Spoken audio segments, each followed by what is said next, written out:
আমরা 11 জন আছি ব্লাড ব্যাংকের স্টাফ, সবাই সমান কাজ করে এবং আমাকে আমাকে জায়গায় ডাকে।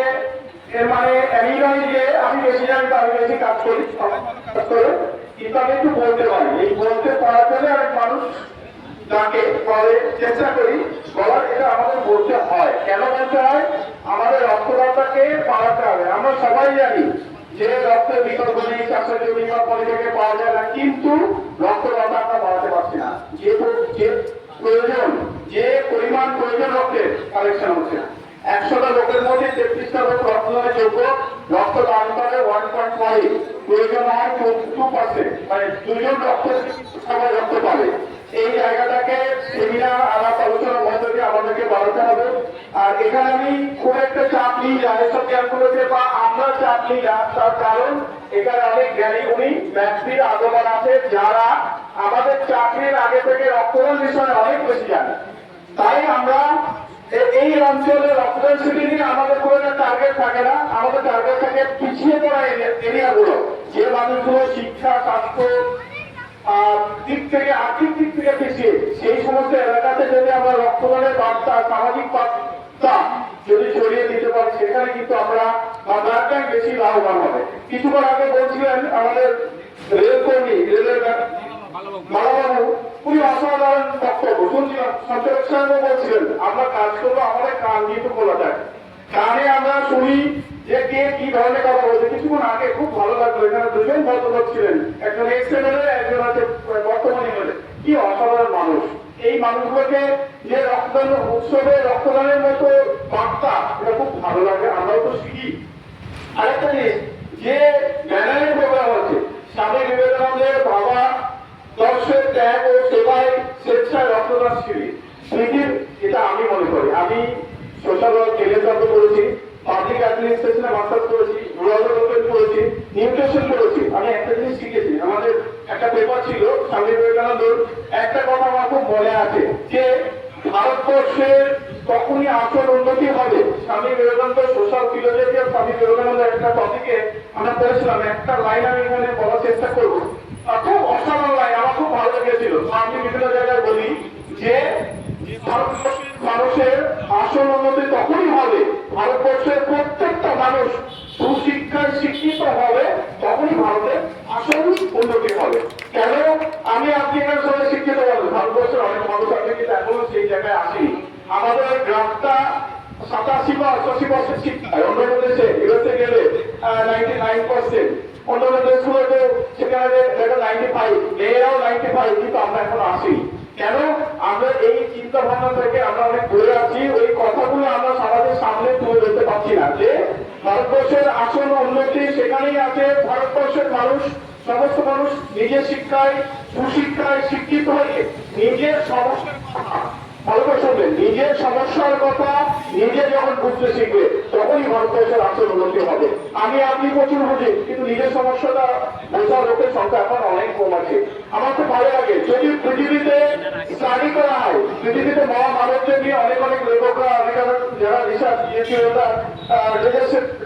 ডিজার্টেশন বা রিসার্চ পেপার বা রিসার্চ করে, দেখা যাবে 1 থেকে 3-এর মধ্যে বা 1 থেকে 2-এর মধ্যে স্বামী বিবেকানন্দ থাকবে। কেন থাকবেন? ওনার কাজ, ওনার লেখালেখি, ওনার চিন্তা ভাবনা। কিছুক্ষণ আগে একজন বলছিলেন যে আমেরিকা থেকে, আমেরিকার লোক ভারতবর্ষের লোককে তৎকালীন সময় চিনত না। ভারতবর্ষ বলে একটা ভালো দেশ আছে, ওরা জানতো না, ওরা মানতো না, স্বীকৃতি দিত না ইউএসএ, ফাঁকুয়াদের দেশে। কেন? ওরা জানতো আমরা লেখাপড়া থেকে, সমস্ত কিছু থেকে পিছিয়ে, ইংরেজিতে পিছিয়ে। স্বামী বিবেকানন্দ ওই বক্তব্য যখন আমেরিকাতে দিয়েছিল, ইংরেজিতে যখন যে বক্তব্য দিয়েছিলেন একজন ভারতীয় প্রতিনিধি হিসাবে, তখন কিন্তু সারা বিশ্বের মানুষ ভারতবর্ষকে ছিঁড়েছিল। এটা আমি উপলব্ধি করেছি। এবং তখন ওই সমস্ত দেশের লোকরা জানতো না ভারতবর্ষকে খাটো চোখে দেখা যাবে না, ভারতবর্ষের প্রচুর মানুষ আছে। এটা কিন্তু একটা বিরাট বড় পাওনা, যার কারণে আজকে দেখবেন। এখান থেকে দেখুন না, আমি একটা জায়গা থেকে আসি, আমার নদিয়ায় ধুবুলিয়াতে বাড়ি, গ্রামীণ এলাকাতে বাড়ি। আমরা এই রক্তদান শিবির এত সুন্দর করতে পারি না, আমার রক্তদান শিবির হয়। আমি একদম অনেস্টলি বলছি যে সেখানে রক্তদান শিবির হয়, এই যে সিস্টেমেটিক ওয়েতে আমরা করতে পারি না।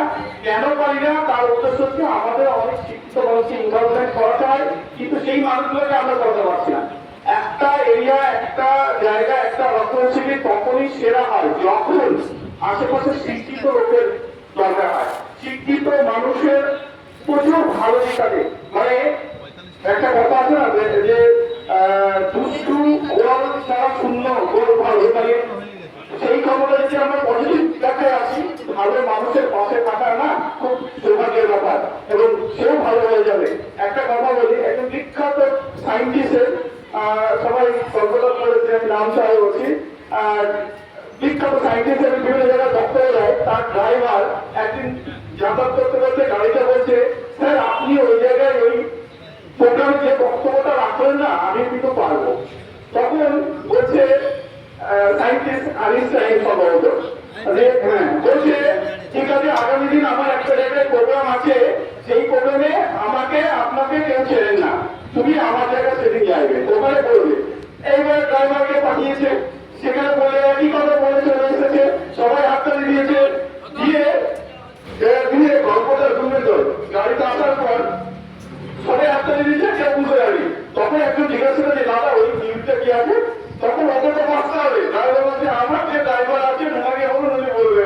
তখন ওই সায়েন্টিস্ট আসল ফিল্ডে বলেছে, আমার এই উদাহরণটা দেওয়ার উদ্দেশ্যটা একটাই, যে ভালো মানুষের সামনে থাকলে, একটা শিক্ষকের পাশে থাকলে সে শিক্ষক হবে, একটা বিজনেসের পাশে থাকলে সেই মানুষও বিজনেস মাইন্ডেড হবে, ভালো মানুষের পাশে থাকলে ভালো হবে।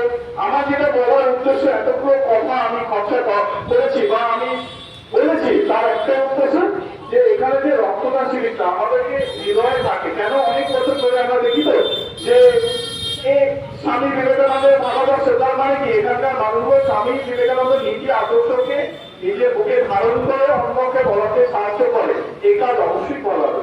যখন আমরা ঢুকি, আমি আমার ব্যক্তিগত কথা বলছি না একদম, আমি যখন ওভাবে একটা কথা বলছি যে আমরা যখন গাড়ি দিয়ে ঢুকি, তখনই আমরা বুঝে গেছি না, মানে একটা নদী দেখে 200 বছর আগে যেখানে নদী আছে, 200 বছর পর সেখানে নদী থাকে না, চেঞ্জ হয়ে যায়, কিন্তু নদী যাওয়ার যে একটা ধারা, সেই নদীর যে বৈশিষ্ট্য সেখানে কিন্তু থাকবে। সেই জায়গাটা নিচু থাকবে, পরিবর্তন হবে, পাহাড় ভেঙে নদী ভেঙে অনেক জায়গা পরিবর্তন হবে, কিন্তু নদীর ধারাটা থেকে যাবে।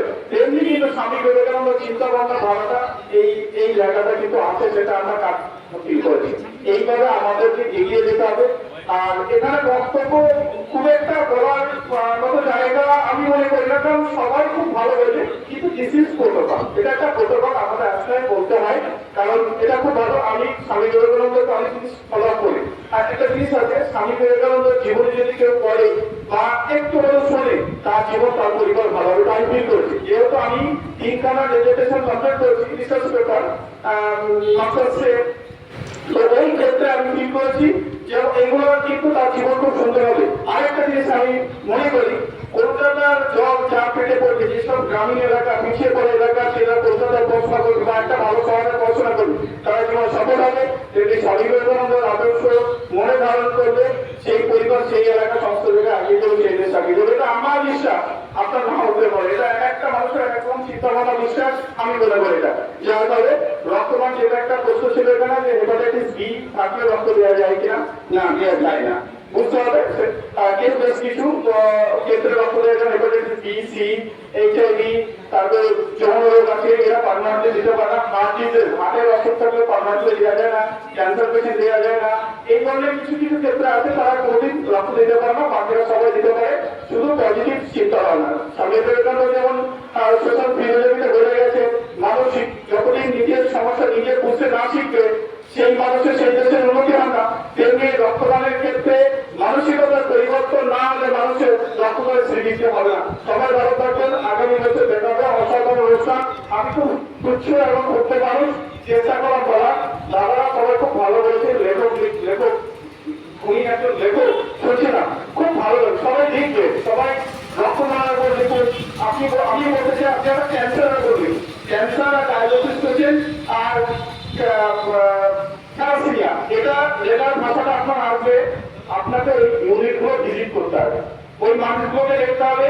যখনই আপনি দেখবেন ওদের যে শারীরিক গঠন অবস্থা, অটোমেটিক আপনার ভিতরে ভাষা চলে আসবে। স্টোরি যদি জানা লাগে না, মাথা সাজাতে সবচেয়ে ইউজ করতে বেশি সময় লাগবে না, যারা জিততে পারে তাদের কাছে খুব ইজি হয়ে যাবে। সবাই ভালো থাকবেন, আগামী বছর এই সময় দেখা হবে। আপনাদের